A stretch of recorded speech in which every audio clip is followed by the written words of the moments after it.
the World Trade Center, both of which collapsed shortly after. Now, this much we know for sure, but for some, the cause of the collapse is not as clear.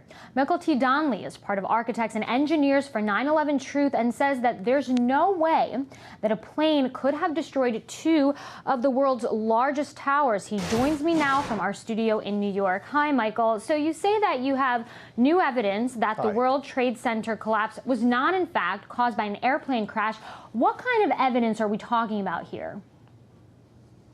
Well, we've all seen the planes, video footage of the planes hitting the towers, but the actual collapse mechanism is not quite that clear. New evidence that has come from an international team of investigators includes nanothermite material, which is basically made only by military industry, has been found in dust samples taken throughout the World Trade Center site. And let's not forget, there were 3 buildings that collapsed today, on September 11, 2001, one of which was not even hit by a plane. There's also evidence that was not included in the official reports of the United States government. The FEMA report, the NIST report, they don't even bring into evidence molten steel that was found in the basements of all 3 towers.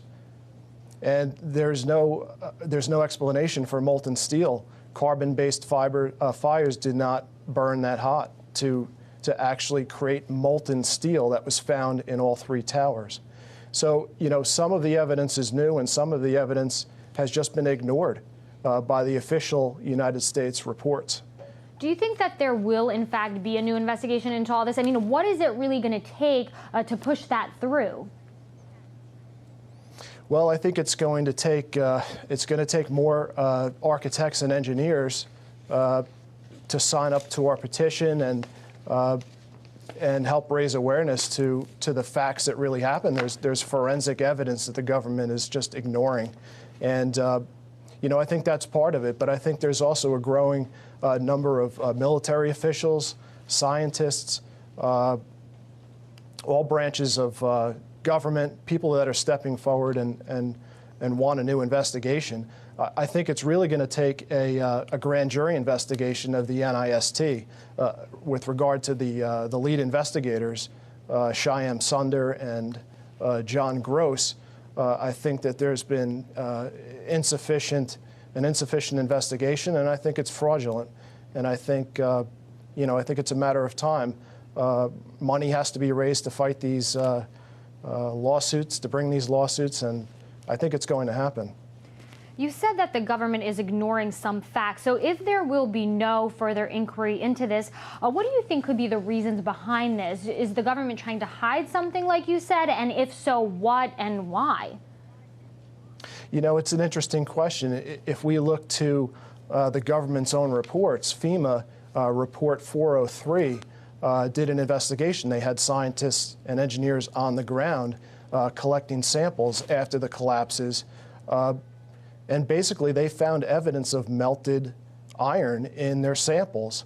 And they concluded in their report, Appendix C, that further investigation is needed, that the evidence that they have could possibly be a cause of the collapses of the buildings, yet no further investigation has taken place.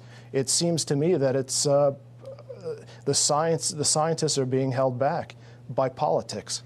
You mentioned getting more and more architects and engineers on board, but what are people like you and your organization doing to ensure that your voices will, in fact, be heard? Well, just last week, we had a press conferences all over the country in 25 cities and also internationally in, I think, 4 or 5 cities. Basically, we're trying to get some press coverage. We've just achieved a milestone of 1,000 architects and engineers that have signed our petition calling for a new investigation. So that's, you know, that's the direction we're going, and we're trying to build our base and to be more recognizable. Michael T. Donnelly, live there for us in our New York City studios. Thank you so much for your analysis.